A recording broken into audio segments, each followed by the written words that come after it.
Welcome back.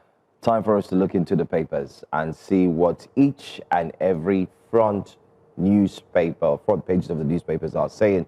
We have our guest in the house, publisher in each newspaper, Mr. Ikechukwu Amaechi is here with us. Good morning. Welcome.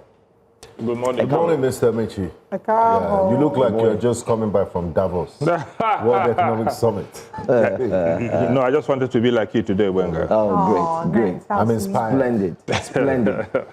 Okay, let's start off. Let's also announce that our viewers can call in for those who have a comment to make, because I am sure you know the biggest story that will be on the front pages of the newspapers this morning. If you don't, well, let me show it to you. It varies from paper to paper. I'm looking at it. Yeah. Let's start off with the Punch or the Nigerian Tribune. I'd like to go from there up so that our guest can also break some things down with his in-depth analysis. Senate reconvenes today as Electoral Act triggers uproar. Obi joins NAS protesters and Kuka demands review. Anger mounts over controversial amendment. Akpabio leads a tense emergency session. Let's not go further. Because we want to enjoy the time we have. So we'd like you to jump on this. No need to explain the entire story. You're the publisher in chief, so you understand the entire, would I say rhetorics or the entire story, as it were. What's your take on this quick emergency session that's going down today at 12? Do you think it would yield positive fruits? Well, let's wait and see. But what I find rather interesting is that Nigerians seem to be surprised at what the Senate did.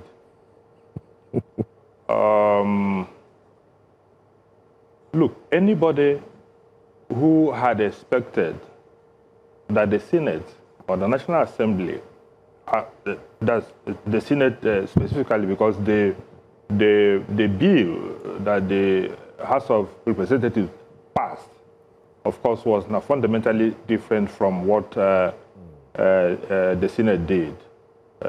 Was it last week? But anybody who had expected the Senate, led by Akpabio, and of course populated by members as they are today, anybody who expected anything different from them does not understand the character of the politicians we are dealing with today. I've always argued that the most fundamental problem we have in this country and with what is going on is that we are in a so-called democracy without democrats. And our system, democratic system of governance, is being operated by autocrats, by people who don't believe in free and fair elections, by people who got into positions they are in today through fraudulent elections. And for you to expect that these people are going to guarantee free and fair election without any fight is to be naive. So I was not surprised that they are trying to remove the guardrails that Nigerians unanimously agree will lead to free, fair, and credible elections in 2027. You know, we love cliches in this country, and therefore you hear people come out to tell you, because it has been said somewhere else, that the worst form of democracy is better than the best form of military rule or autocracy. Of military rule or any other kind of government. But hey, that is when you are practicing democracy. And the hallmark of a democratic system, the basic norm, is that the people must decide who governs them. And the people cannot decide who governs them if the election is not free and fair. any democratic system, so-called, that does not guarantee free and fair elections is not a democracy. It may well be a military government, because in a military government, the people shoot themselves to power. At least they know that we know that they did not depend on our votes to come into office. But when people rig and manipulate, as it happened in 2023, and come to power, and they come and bamboozle you with cliches, it doesn't go well. So let's wait and see what is going to happen 12 noon today. But it is also good that civil society organizations and even Nigerians are saying enough is enough. Let us include this compulsory real-time transmission of results. Joe, if I sit down here and tell you that that's the silver bullet, and therefore if we include it, things will turn around. That if we become Uhuru, I am lying to you. Because these guys, like I said earlier, don't believe in free and fair elections. And they are not working towards. In 2023, there were clear rules of if you contest, if you did not participate in the primaries, you could not have been part of the decision. The Senate President, Godswill Akpabio, was not part of the primaries. Ran for the primaries of the presidency. Of course, he failed. How did he become a senator in the first place?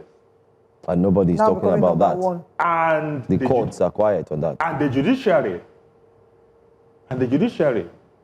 put a seal of authenticity on that fraud. The former Senate President, Ahmed Lawan, also was in the same listen. The man who won the primaries went to court. What did the Supreme Court do? They gave victory to Lawan. And these are the people who are sitting to make laws that will guarantee free and fair elections. They won't do it. Like I said, even if they end up today and say, okay, because of pressure, let us include this. They are still going to look for loopholes there that they are going to hold on to, knowing full well that eventually they will tell you to go to court and that the judiciary will be on their side. But I must commend Mr. P2B today. I've always wondered if any other person other than Bola Ahmed Tinubu is the president of Nigeria today, the Tinubu that I know will be in the forefront of opposition.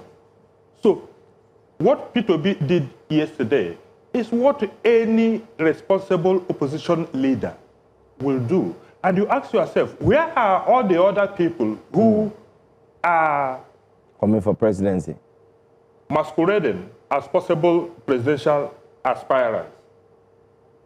Or do they expect that they will be in their houses and these guys will deliver free and fair election to them on a platter of nothing? It won't happen. So if the opposition candidates are really desirous of seeing that elections in Nigeria become much more credible, they must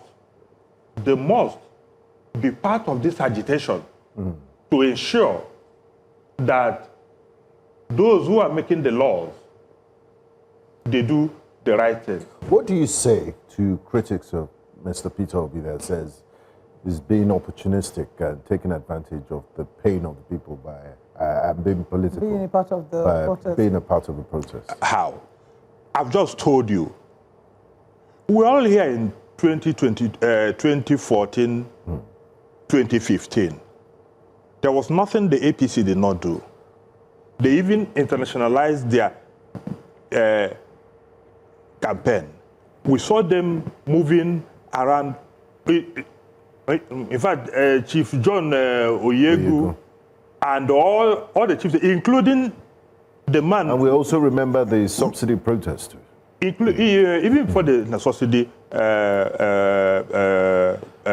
protest. At least APC had been formed as a political party by 2014. The man who eventually became president, Muhammadu Buhari, was out there on the streets. So what do you, and I've said earlier that if the shoe was to be on the other foot, if President Bola Ahmed Tinubu were still to be in opposition today, he will exactly do what P2B did yesterday. So what do they mean by opportunistic and being political? But of course, it has to be nothing but political, because what is going on is politics. So he is performing the ideal role of an opposition leader, which is to protest things that are not right. That is what opposition leaders do. APC did it in 2014 before they came into power in 2015. So for anybody, so-called critic, what are they criticizing? That the man should not talk because he is a politician, or because he's aspiring to be a presidential candidate in 2027. So what are they talking about? Nigerians must show that they want a Nigeria that works for everybody. Nigeria is not working. Joe, anybody that tells you that Nigeria is working, a Nigeria where you wake up in the morning, over 170 citizens are slaughtered in the most brutal, gruesome manner. And we have all moved on. We've all moved on. Not even, look, if this thing were to happen in countries that know what they are doing, we should even be flying the national flag at half-mast. 170 people, by some accounts, over 200 people of your citizens massacred gruesomely. And the president still attended the wedding fatia of his defense minister on the Friday of the week. With 10 of his children. That is what we are celebrating. A country that should be in mourning right now. People have moved on. Where are those who committed the crime? Nobody knows. 210 trillion naira NNPCL missing. They said not one person, Joe. They said the Christians that were kidnapped in Kaduna State, they have all been released. Who were their kidnappers? How many were?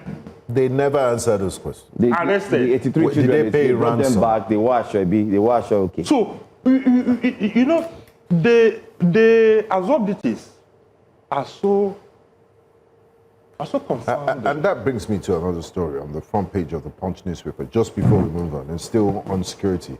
I mean, the Punch has come out with this editorial saying Kwara massacre, save Southwest, launch major military campaigns in Kwara and Niger State.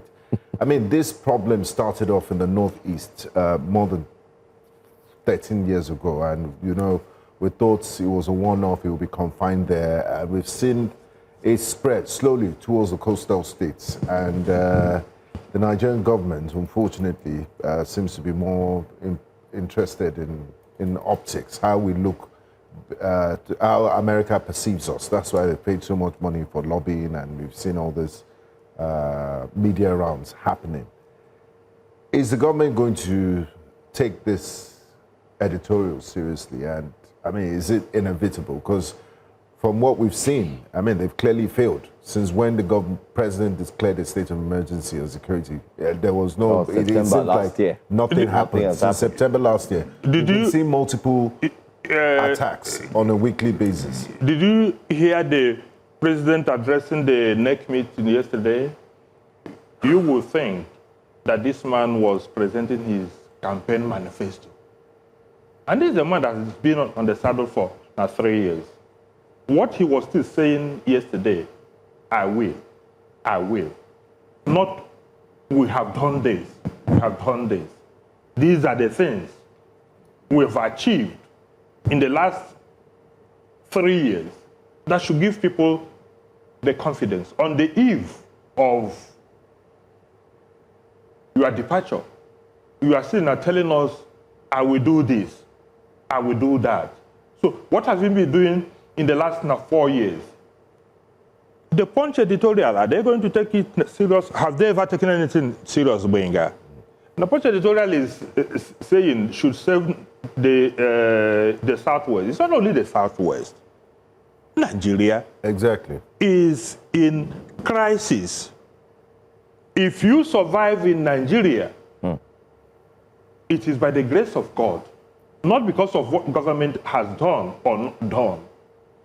In a country where it is convenient for terrorists to wake up in the morning, walk into a village and kill every living person in sight and disappear into thin air, or walk into a village and abduct 150 people or more and vanish.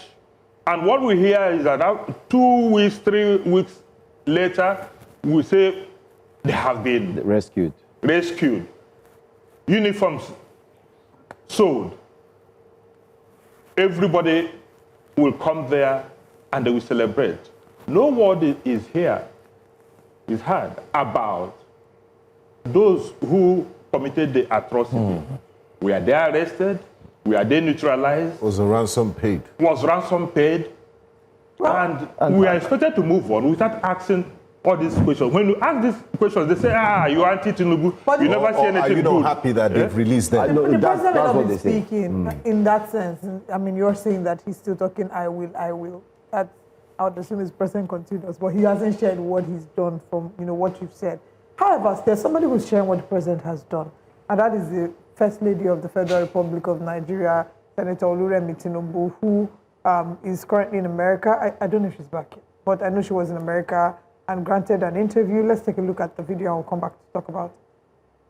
Whatever is happening, at times, who would have, you said President Trump recognized me. Who would have thought that would happen, to even say the least? So when you look at that, I'm getting global recognition in all of it, despite, and that is what life is all about. If something is going to be good, it will come from, the rebels, and it starts like that. And then we have that attention, we have the conversation going, and we expect, there will be more. It's going to yield a better fruit for us, and both for us and also America. President Trump had words of praise for you this morning, but there are still some U.S. lawmakers that believe that there is as they call it, Christian genocide going on in Nigeria, and they've been critical of the government for not doing enough. What do you say to that argument? What do you tell them? We've been able to educate them more about the situation on ground. We live in Nigeria. We know that, this is a democracy, and we are getting close to re-election, and there will be a lot of potholes of the beliefs they want the outside world to know. And we can see that with this government, we just out of a lot of economic crisis that we inherited, because this is the first time the government of Nigeria will remove fuel subsidy. We were producing oil, but we were not refining them. So now Nigeria, we have refined products, and we're not importing fuel like before. So our exchange rates are stabilizing. The country is moving forward. We're trying to make sure that insecurity we can tackle. And the president has even changed the service chiefs. they've replaced them with new ones. So we're looking at reforms. In November, because of what is going on and the world concern about Nigerian Christians, the government, my husband declared a state of emergency on the 26th November 2026 and on insecurity. And by that, what did he do? He had to ask the police inspector general to recruit additional 50,000 police officers. And then the soldiers, 24,000 officers, so that they can help in, to secure insecurity. And not only that, there are 10,000 forest guards that were not carrying arms before. It said they should be armed so that they can secure the forest where all those terrorist groups, take hiding, and so that, and also the bandits and people that are, killing for ransom or asking people, kidnapping for ransom rather. So those are the target. And also not only that, 11,566 police officers that were under VIP assignments have been recalled. So that, and they've been sent to all the hotspot areas in Nigeria, like Plateau State, Benue State, Taraba, and also other communities that they felt that they needed. So, and that's what, has been happening. So we hear what the world is saying. And that was a detailed explanation by the First Lady of Nigeria, Senator Oluremi Tinubu. Does that explain what, you were saying that the president is not sharing what has been done to combat insecurity? She was talking there of the deployment of forest guards and a number of things that the presidency has done. Well, let me start by saying congratulations to the First Lady. At least now she was recognized by President Donald Trump of the U.S. And that means that she has, as she said, she has global recognition. So congratulations to her. But she said the husband, Mr. President, declared a state of emergency last year on insecurity. And, of course, read out what was done, said more than 11,000 policemen have been withdrawn from big men and reassigned and all that. Recruitment of a certain number of policemen. The question to ask is that after the rhetoric of state of emergency on insecurity, what has happened since then? It was after that 177 people were kidnapped in southern Kaduna that I talked about earlier. Almost 200 people were murdered in Woro, the community, in Kiama local government, in Kwara State. And yet, everything is going on with business as usual. Let's hold on a little bit. We need to go on a very quick break. We'll come back and, expand the conversation further. Stay with us.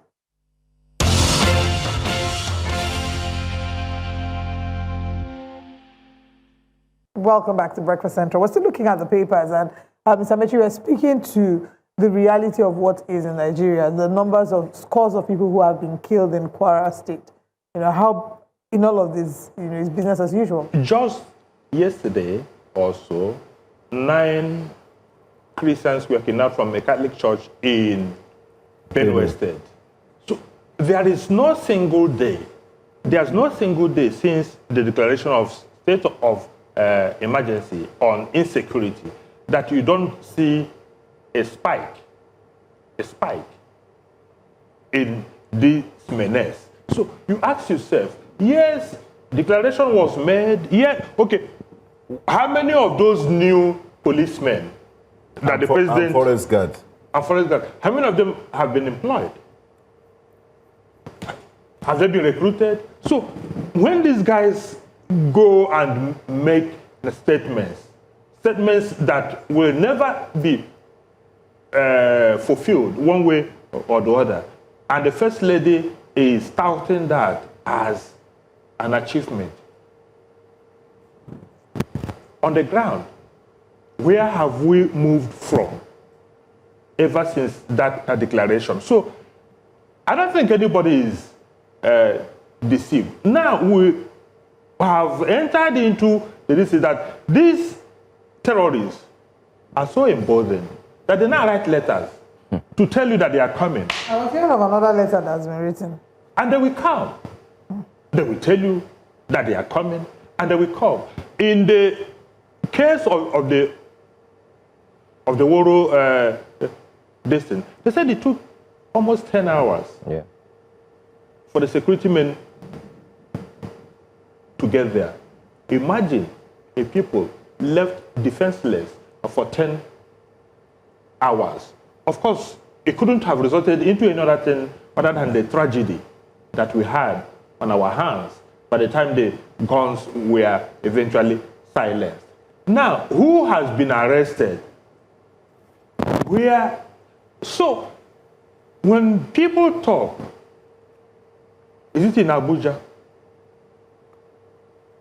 A lady, a lawyer, a former NBA official was just killed. There are stories. One chance bus stop, blah, blah, blah. But who did that? Can the people be prosecuted? Unless there is a deterrence. Unless people are sure. You know, when we talk, people will tell you that perhaps more people are killed in New York. Yes. Every year than the whole of Nigeria. But you know the difference? Even if you take the next 30 years, whoever committed that crime is sure that he will be arrested and that he will face justice. But here is that if you die, you are dead. Look at the Guchere woman that the mother was kidnapped some days ago. They are on it. And I can assure you, sooner than later, anybody who was involved in that crime will be apprehended. In Nigeria, nothing. Government goes behind to pay the ransom, and they come out to tell you they have rescued them. How can you rescue? And by paying ransom, you're making it an industry. But they are not admitting this criminality. They are not admitting. Maybe they need to start adding kidnapping figures to rebase the economy. Because they are not admitting to payment of ransom. They've never clearly come out to say we paid ransom to. So what? Then it's going to continue to be an endless cycle of violence and kidnapping because you're fueling the industry by not dealing with these criminals that are kidnapping people. Nigeria is in a bad place. Nigeria is in a bad place, and that is why. Look, I think it was Barack Obama who said elections have consequences. Elections have consequences.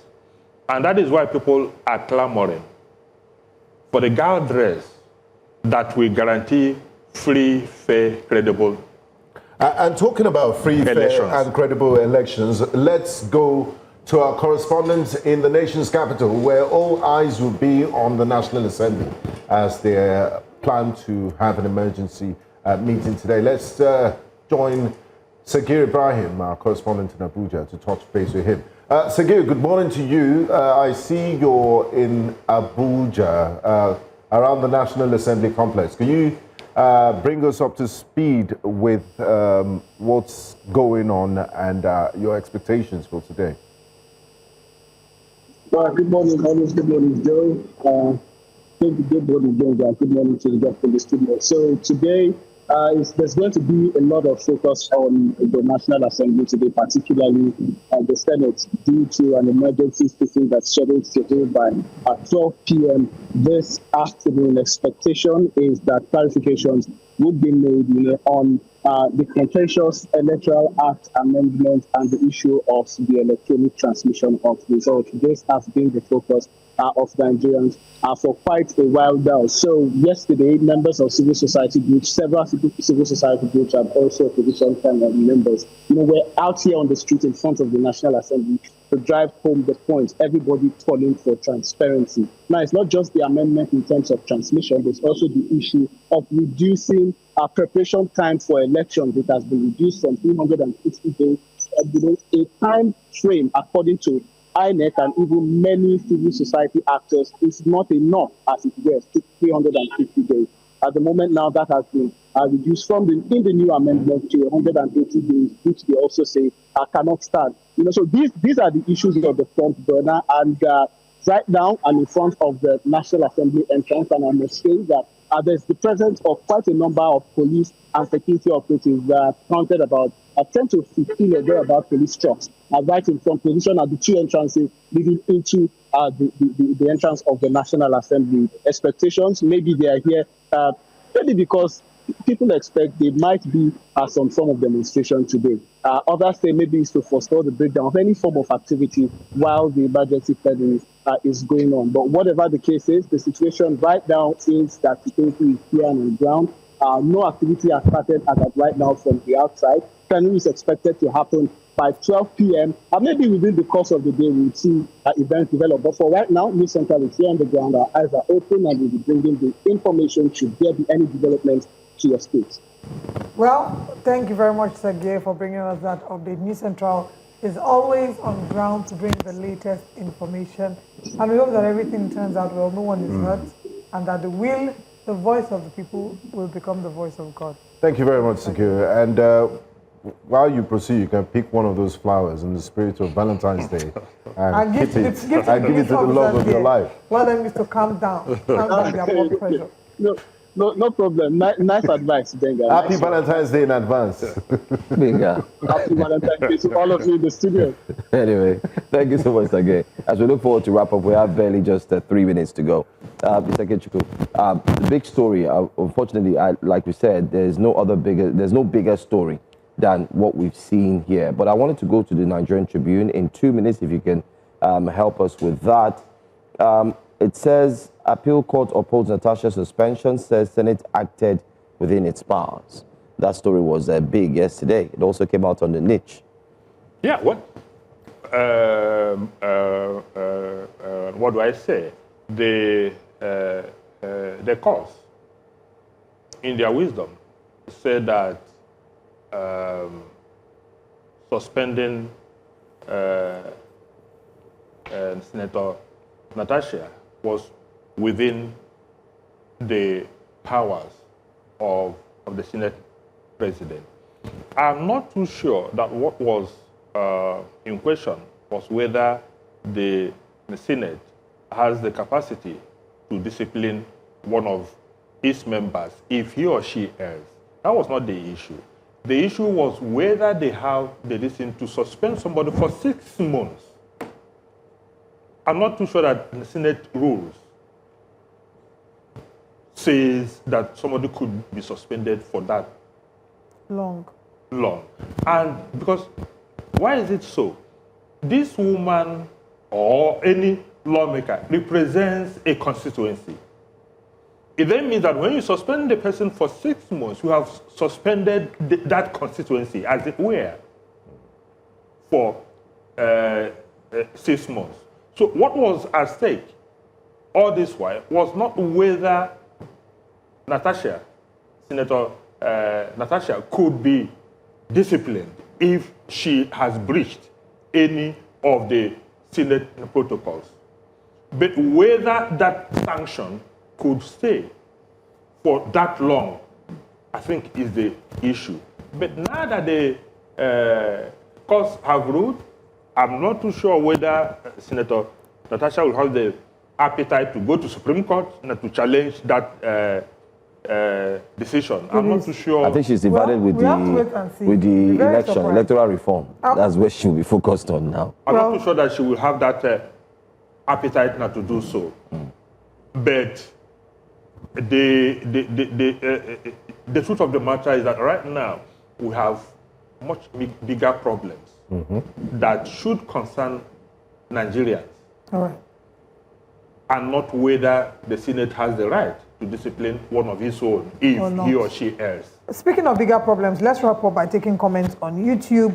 Pius Amako says, good morning, wonderful team of News Central. I greet you all specially.